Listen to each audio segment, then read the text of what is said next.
Capítulo 2. Os efeitos Kleshagni e Shubhada de Bhaktidevi.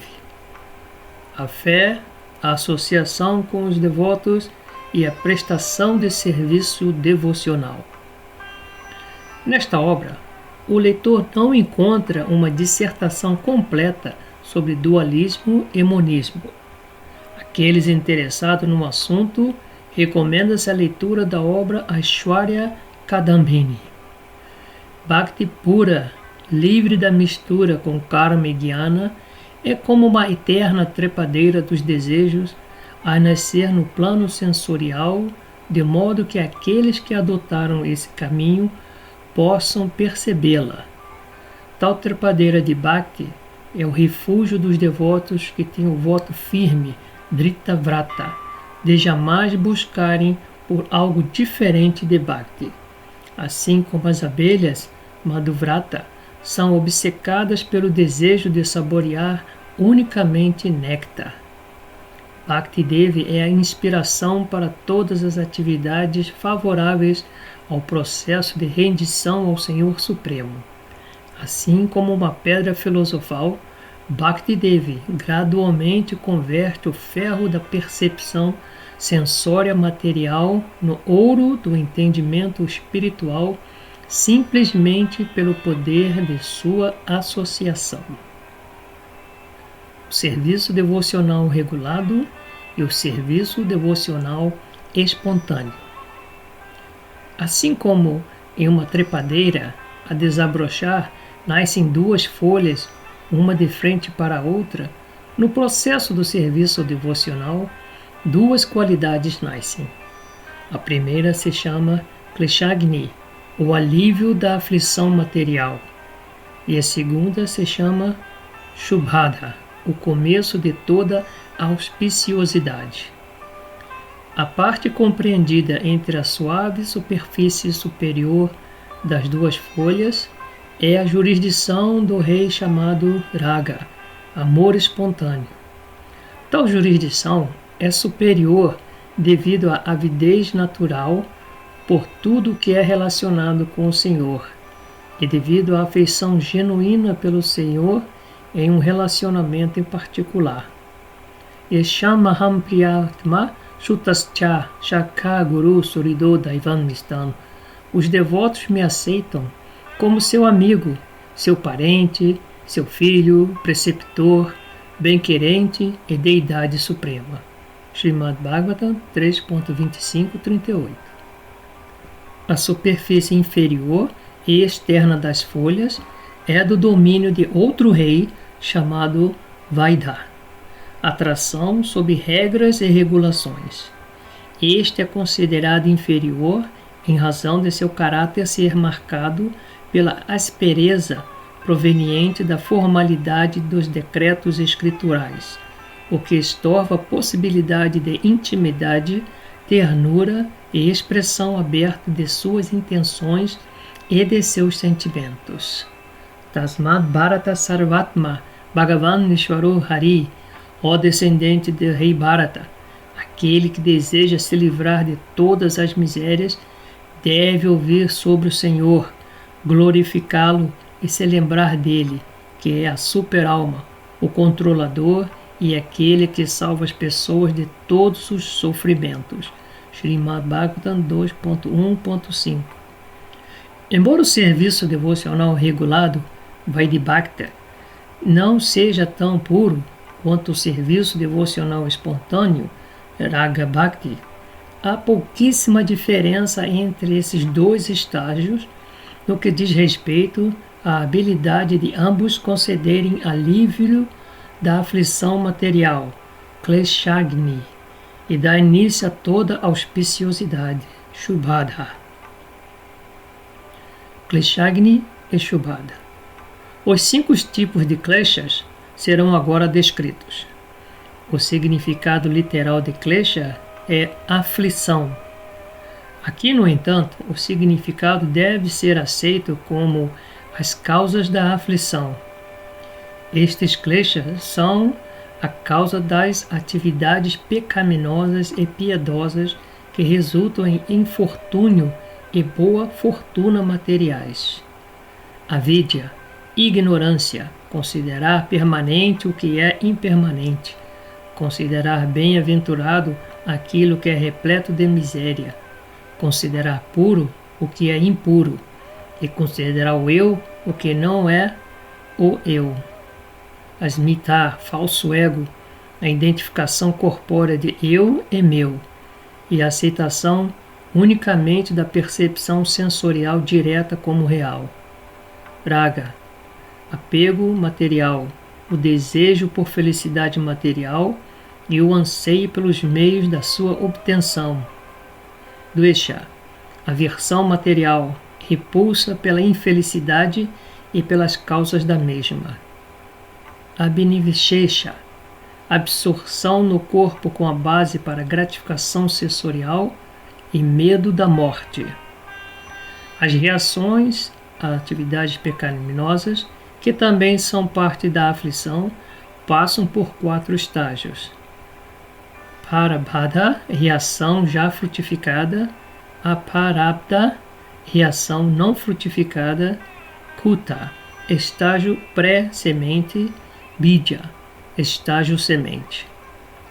Assim como tanto Vaidhi Bhakti como Raga Bhakti erradicam os klesha, ambas outorgam Shubha, ou auspiciosidade, o que consiste nas qualidades de desinteresse pelo temporário, Durvishai Vaitrishnya, interesse pelo Senhor Supremo, Bhagavad Vishaya Satrishna, aceitação do que é favorável para o serviço devocional, Anukulya, misericórdia, Kripa, disposição a perdoar, Kshama, veracidade, Satya, simplicidade, Saralya, imparcialidade, Samya, paciência, Dhairya, gravidade, Gambhirya, deferência, Manadatva, humildade, Amanitva e agradabilidade para com todos, Sarva Subhagva.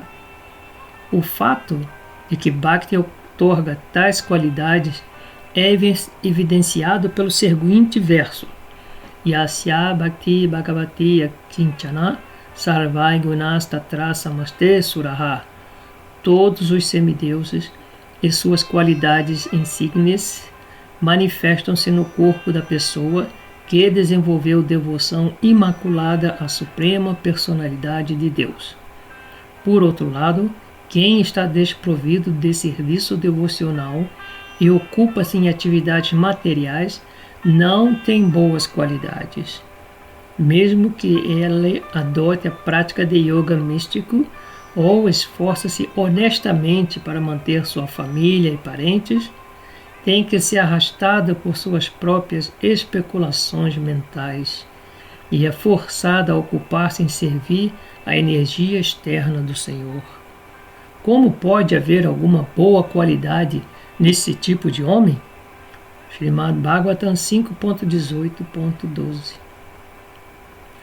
Os 2 sintomas em análise do serviço devocional ocorrem praticamente de modo simultâneo, o que se declara no seguinte verso: Bhakti Pareshanubhavo Virakti Anyatra Chaisatrika Eka Kalaha. Devoção, experiência direta do Senhor e desapego do restante aparecem os 3 simultaneamente. Srimad Bhagavatam 11.2.42. A despeito disso, assim como existe alguma diferença no brotar de 2 folhas, existe distinção no andar do desaparecimento de qualidades indesejadas, Ashubda, e no aparecimento de qualidades auspiciosas, Shubda. Assim, há um desenvolvimento de Bhakti em estágios sequenciais. Embora se trate de algo muito sutil e de difícil percepção, os homens eruditos estabeleceram isso através do escrutínio de vários efeitos. Shraddha e Sadhusanga, a fé e a associação com os devotos. O peregrino disposto a viajar no caminho da devoção deve ter Shraddha, ou fé, o que é sinônimo para forte confiança nas palavras das Escrituras que tratam de Bhakti Yoga, o que se soma à firme convicção de adotá-las como norteadoras. A fé é categorizada em duas categorias: 1. Swabhavikti natural e 2. Bala Utpadita, inspirada por força externa, como o convencimento de um pregador. Independente de como se desenvolva, a fé promove o desejo de rendição aos pés de loto de um mestre espiritual genuíno e concomitante desejo de aprender com ele as regras e a conduta apropriada, Sudachara, da ciência devocional. Seguir sinceramente as instruções do mestre espiritual concede a um discípulo a boa fortuna de querer efetivamente se associar com devotos similares a si mesmo e com devotos autorrealizados, Sadhu Sangha. Bhajana Kriya, a prestação de serviço devocional instável e estável. Após a consumação de Shraddha e Sadhu Sangha, vem Bhajana Kriya, a prática de diferentes tipos de atividades devocionais sob a guia do mestre espiritual. Bhajana Kriya se divide em dois estágios: Anistita, instável, e Nistita, estável. O primeiro estágio, o estágio em que há instabilidade, pode ainda ser subdividido em dois: Utsahamai, repentino entusiasmo, Gana Tarala, ou ora entusiástico, ora letárgico.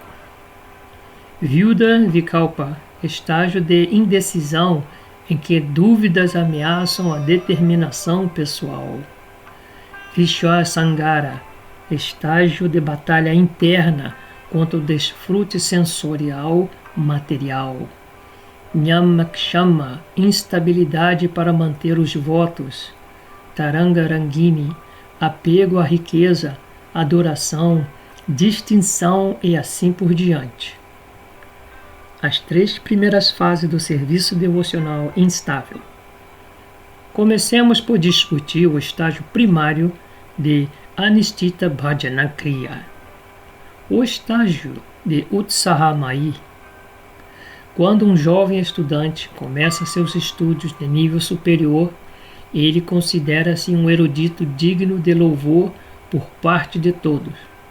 Semelhante pensamento encoraja o estudante a aplicar-se, o que faz com que ele vá bem em seus estudos.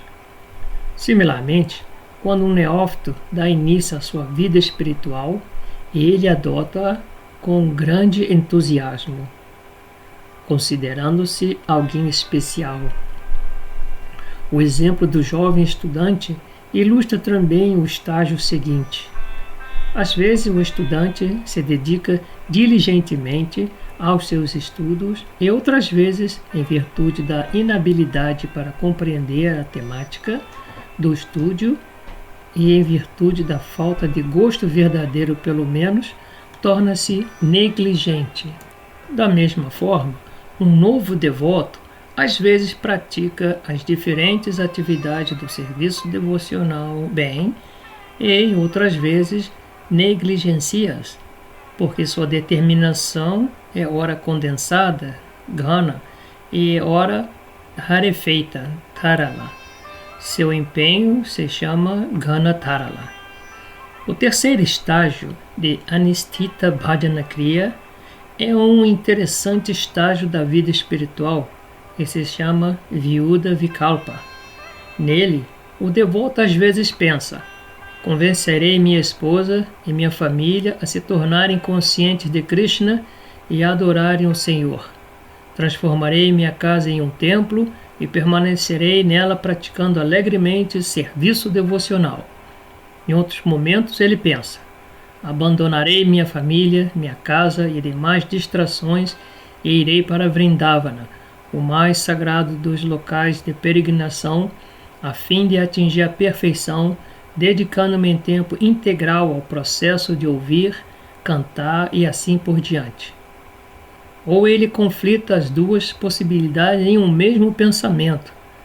É melhor aguardar até a última fase da vida, após ter desfrutado toda a sorte de prazeres, quando terei finalmente compreendido que todo o mundo material é simplesmente um aflitivo incêndio florestal. Ou é melhor renunciar agora mesmo? As Escrituras estão me dizendo que devo abandonar tudo agora mesmo. Ele pensa ao deparar-se com versos como Tan ikshetam mano mrityum trinaikupam ivavritam. A associação com uma mulher é o caminho para a morte, como um poço escuro coberto de grama. Srimad Bhagavatam 3.31-40. Yudhishtriyam darasuptam suridam rajam ridis prisha. Mesmo enquanto no auge da juventude, o grande Maharaj Bharata renunciou tudo, pois tinha forte apreço pelo serviço à Suprema Personalidade de Deus, Uttama Shloka. Ele abandonou sua bela esposa, filhos obedientes, grandes amigos e um enorme império. Embora tais coisas fossem muito difíceis de serem rejeitadas, Maharaj Bharata as deixou para trás, assim como alguém deixa para trás as fezes após evacuar. Tamanha era a grandeza de Sua Majestade. Srimad Bhagavatam 5.14-43. Não é apropriado renunciar imediatamente. Ele reconsidera ao deparar-se com os versos como Ahome Pitaro Vridho. Oh, sem mim, meus pobres pais idosos, minha esposa com um bebê de colo e outras crianças novas não terão ninguém para protegê-los. Eles sofrerão imensamente. Como seria possível aos meus pobres parentes viverem sem mim? Srimad Bhagavatam 11.17-57.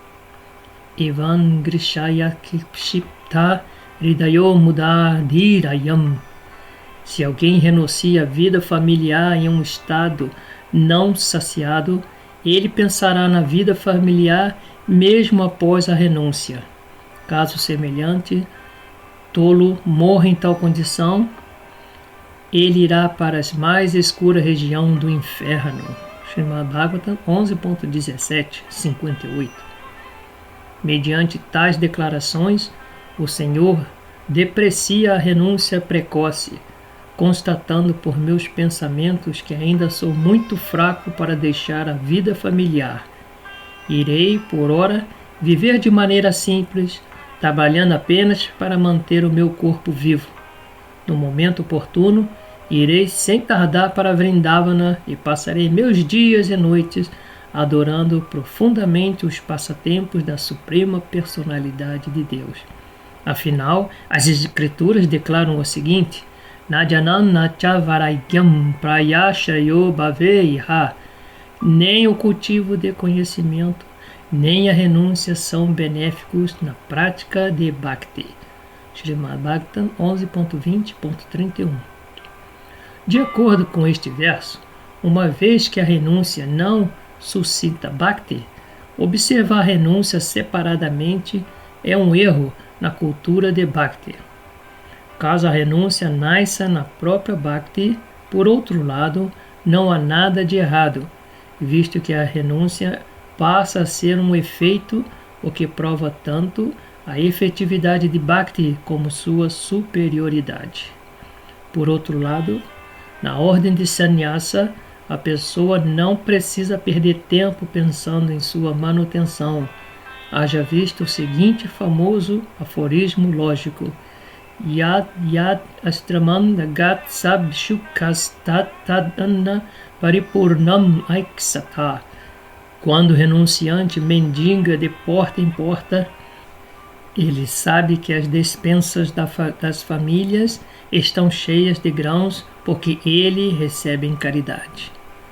Apesar da facilidade do renunciante se automanter, o Srimad Bhagavatam 10.14.36 deixa claro que para o devoto a vida familiar não é um problema.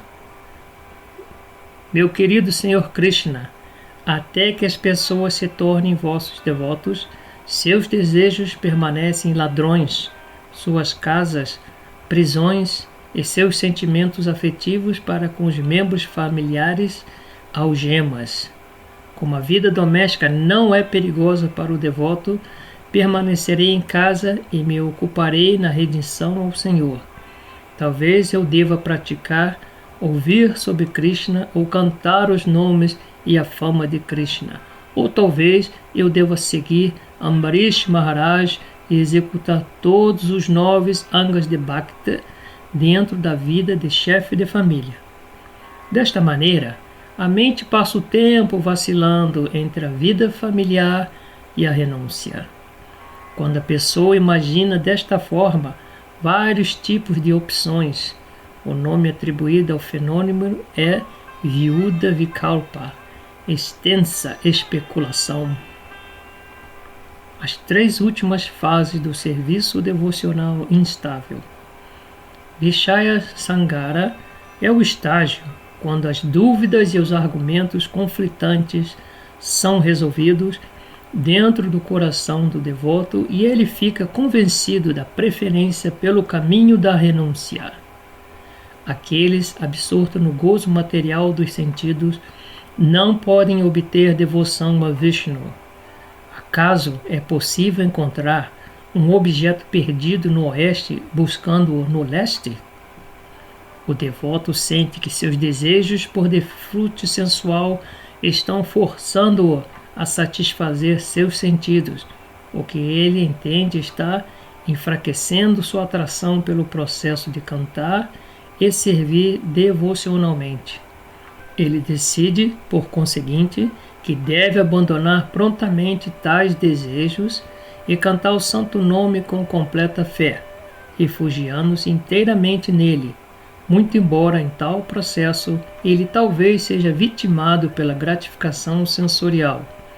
Convencido da verdade escritural de que a perfeição pode ser lograda através do serviço devocional, ele prossegue em sua batalha contra o gozo dos sentidos, herdado de seus desejos pretéritos.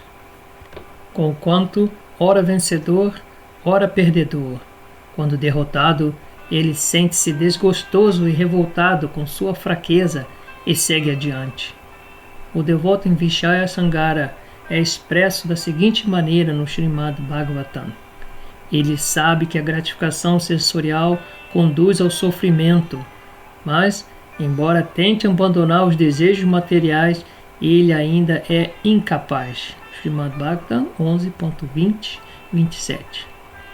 O próximo estágio de serviço devocional instável é Niyamaksha, na qual o devoto faz votos de ampliar suas atividades devocionais. Ele decide cantar 64 voltas de japa diariamente, prostrar-se em reverência às deidades e aos Vaishnavas 100 vezes, servir os devotos sêniores, evitar conversar sobre tópicos mundanos, afastar-se da companhia de pessoas de mentalidade materialista e assim por diante. Ele diariamente reitera este voto, mas no último momento ele não consegue honrá-los. A diferença entre Niyamakshama e Vishaya Sangara é que no primeiro apresenta-se a inabilidade para seguir os votos, concernente ao aprimoramento das atividades devocionais, enquanto que no segundo o que se apresenta é a inabilidade para abandonar o desfrute material. Escutamos agora Taranga Rangini, o último estágio da execução de serviço devocional Anistita. É bem sabido que a natureza essencial de Bhakti Devi é ser atrativa. Em decorrência disso, toda sorte de pessoa se atrai pelo devoto, a morada de Bhakti. O devoto torna-se um reservatório de boas qualidades e misericórdia, o que atrai muitas pessoas, as quais, por sua vez, coronam com riquezas adoração e posição distinta.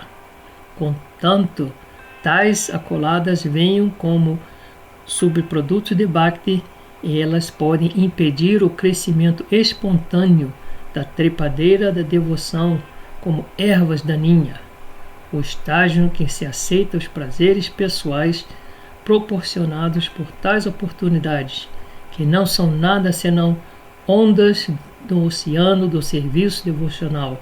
Chama-se Taranga Rangini. E assim termina o capítulo 2, os efeitos Kleshagni e Subhada de Bhakti Devi.